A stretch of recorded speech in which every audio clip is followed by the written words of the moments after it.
I want to invite you to follow a path in several sessions about one of my passions. And as an introduction, as a preface of that, let me share with you a personal story. Back in 1982, I was hit by what we can call today a black swan. It came in the form of the financial crisis of 1982, and everything I used to believe about the financial business went down the drain suddenly, overnight. The reason for that was that, absent to my knowledge, a new economic school started taking the commanding heights of the major economists in the world. And in particular, Ronald Reagan with his Reaganomics and Margaret Thatcher changed totally the dynamics of where we used to live in the financial architecture of the world.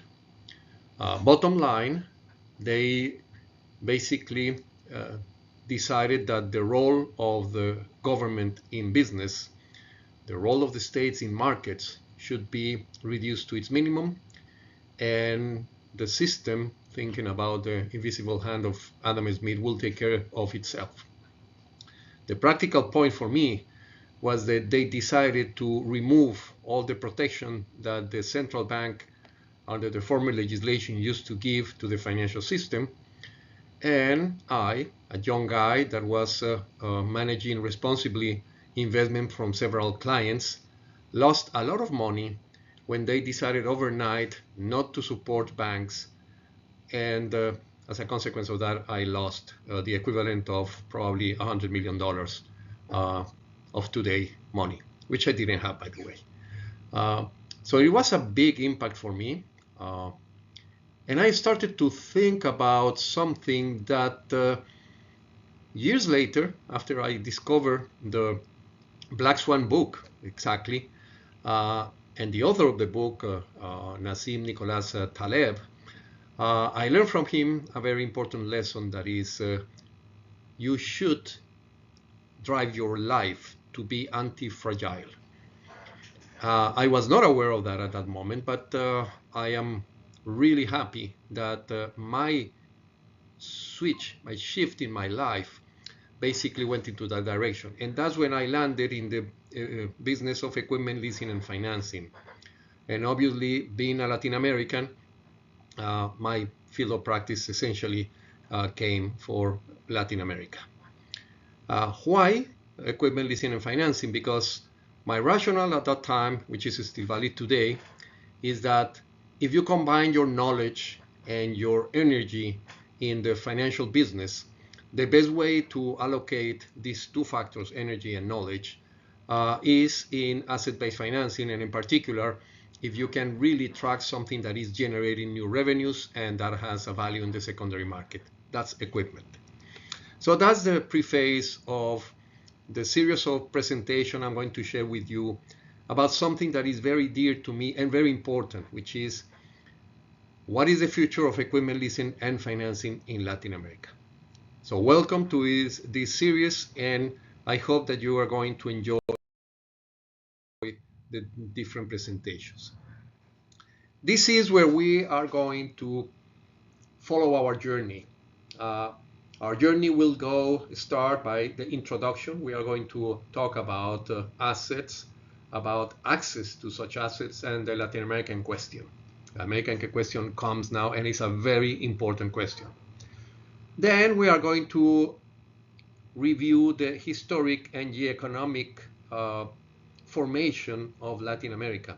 If we don't understand the past, we certainly will not be able to forecast the future. We need to know how we come to be what we are today, and what is going to shape our future.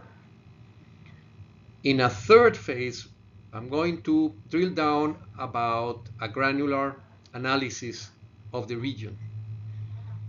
Then we will talk about leasing, and leasing about its role as an instrument for regional development. Then what are the different visions, the alternative, the options that we as a society, we as drivers of the Latin American leasing and economies are going to basically select. And finally, a proposal for the scenarios and the agenda that should follow based on the discovery of all these factors that we are going to discover during this series of discussions or presentations. So the first point, which is important, and that's another preface, but that preface is not personal, is a preface for this subject, is the following. Latin America is very rich in assets, but is very poor in access to them. And I will say that most of the forces, the economic and political discussions that take place, and the polarization of the different countries in politics are basically centered in this dilemma. A rich continent in assets, but very poor in access to them. Just to give some examples, we have the world's largest reserves of lithium and copper. We are the third continent having fresh water. We have the most productive farmland. We have a favorable demographic profile, but we need to be careful on that because it's not going to last very long, probably one generation more. We have a position between two oceans that certainly no other emerging region can match. So with all this wealth, what is happening? Because we have households and firms and companies are remaining systematically undercapitalized, and infrastructure investment is very, very low. So my point is that leasing is uniquely suited to bridge that paradox. And I will share with you why.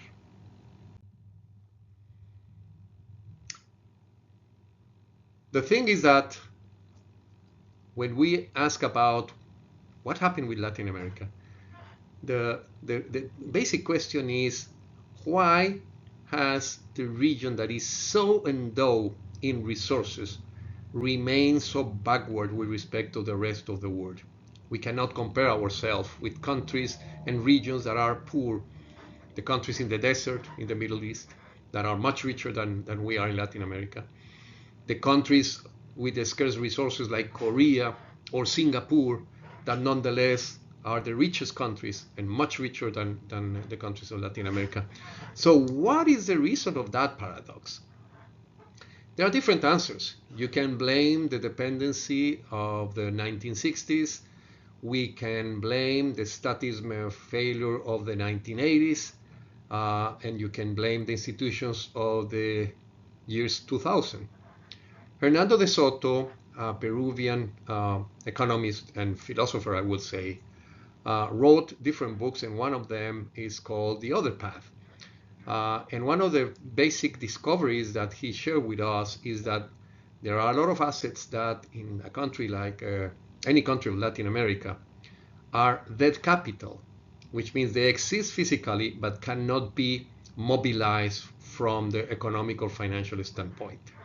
And this is a very critical point. I mean, you have the assets, but the assets are really dead capital. They don't exist. Then why leasing matters? And I would say in general, answering to Mr. De Soto's question, leasing is actually what gives life to that capital, or to capital that needs to get alive, even if it started living from the beginning, but it needs to get alive. So leasing attacks the financing gap at its source, and is based on a basic premise that seems to be very simple. The asset itself is the collateral. Why? Because the lessor owns the equipment, owns the asset, and therefore supposedly should be able to recover very quickly and without any inconvenience what is its own. That's the theory and should be the practice as well. And believe me, as a lawyer, I have been fighting big time to make that a reality. I'm going to expand a little bit on that fight. And obviously, what that drives in terms of the players of the leasing industry, whoever offer the leasing service, is that these companies develop expertise in terms of that they can offer to retain residual values. They understand very well and can manage secondary markets, and they also understand the economics of maintenance of equipment. For the next 25 years, the technologies that will decide competitiveness arrive embodied in capital assets that leasing makes accessible. We are in front of autonomous mobility, autonomous cars. They are becoming a reality, and they are not far away from arriving into Latin America. We have precision agriculture. A lot of machineries today are able to combine artificial intelligence and satellite data gathering with the mobility. So you can find autonomous tractors from John Deere, a lot of smart equipment for agriculture and so on. And this is part of what the leasing industry can bring without any obstacles to any player in Latin America, rich, medium-sized, or small player.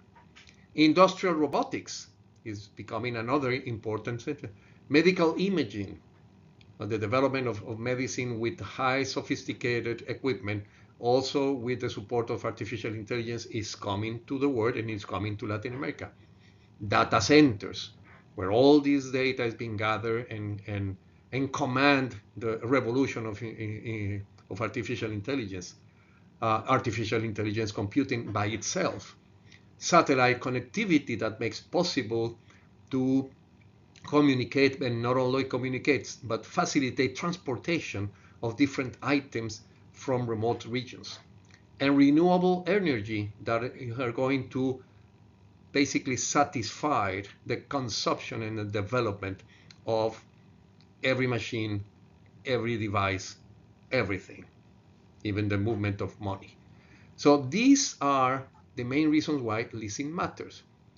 And in the next presentations, in the next chapters, I'm going to share with you how these impact Latin America and how the past of the region has an impact. Thank you very much for your attention during this first delivery, and I look forward to hearing from you and follow up with you in